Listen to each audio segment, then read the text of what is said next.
જંબુસર સરદારનગરમાં પીવાના પાણીમાં ગટરનું પાણી ભરતા રહીશોમાં રોષ, રોગચાળાની દહેશત. જંબુસરના સરદારનગર વિસ્તારમાં છેલ્લા 15 દિવસથી ચાલી રહેલું ગટર લાઇનનું કામ સ્થાનિકો માટે આશીર્વાદને બદલે આફત બન્યું છે. નવી લાઇનના ખોદકામ દરમિયાન કોન્ટ્રાક્ટરની બેદરકારીથી પીવાના પાણીની પાઇપલાઇનમાં ભંગાણ પડ્યું છે, જેના કારણે રહીશોના ઘરે ગંદુ અને દુર્ગંધયુક્ત પાણી આવી રહ્યું છે. ખોદકામમાં પાણીની લાઇન તૂટતા ગટરનું દૂષિત પાણી શુદ્ધ પાણીમાં ભળી ગયું છે. 15 દિવસથી ગંદુ પાણી પીવા મજબૂર બનેલા રહીશોમાં ટાઇફોઇડ અને કોલેરા જેવા રોગચાળાનો ફફડાટ ફેલાયો છે.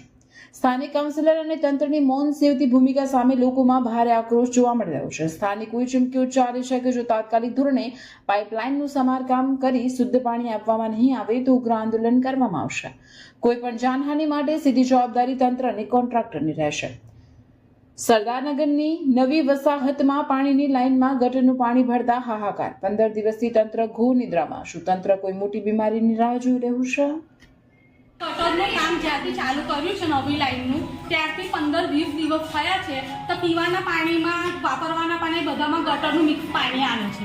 કોઈ જોવાય આવતું નથી, કોઈ કોન્ટ્રાક્ટર ઊભું બી રહેતું નથી અને જોવા પણ આવતું નથી.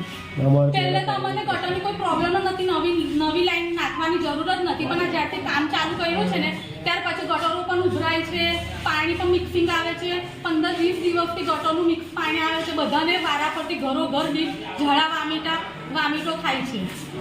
હવે અમારે મીઠા પાણી પહેલે તો વ્યવસ્થિત મીઠું પાણી બી આવતું હતું, હવે તો વાપરવાના પાણીમાં બી ગટરનું મિક્સ ગંદાતું પાણી આવે છે. અમારે મીઠા પાણીની લાઈન પહેલે અમારી લાઈન 2 દિવસ પહેલા પણ 2 દિવસ પહેલે બી અમે બધા આવી ગયા છે અને કમ્પ્લેન પણ લખાઈ ગયા છે, પણ કોઈ કશું થયું નથી. એટલે આજે કોઈ જોવા પણ નથી આવ્યું. સફાઈ કરનારા કોઈ આવતા નથી અમારે. અને ગટર લાઈન નખાઈ છે,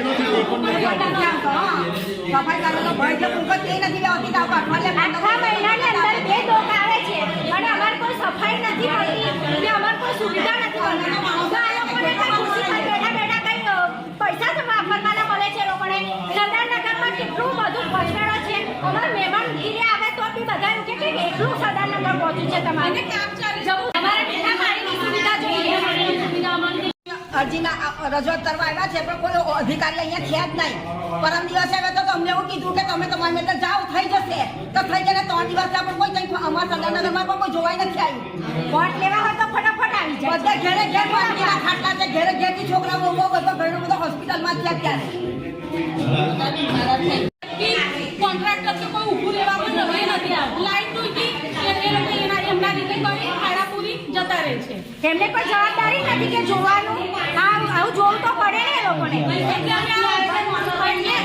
અમે આજે અરજી આપવા આવ્યા છે અને રજૂઆત કરે છે કે વહેલી તકે અમારો પ્રોબ્લેમ સોલ્વ થાય. હવે આગળ બોર્ડની પરીક્ષા આવે છે, છોકરાઓને છોકરાઓ બીમાર થાય તો પછી બોર્ડની પરીક્ષા કેવી રીતે આપી શકે? મેં બધાને થયા જ છે ઓલરેડી.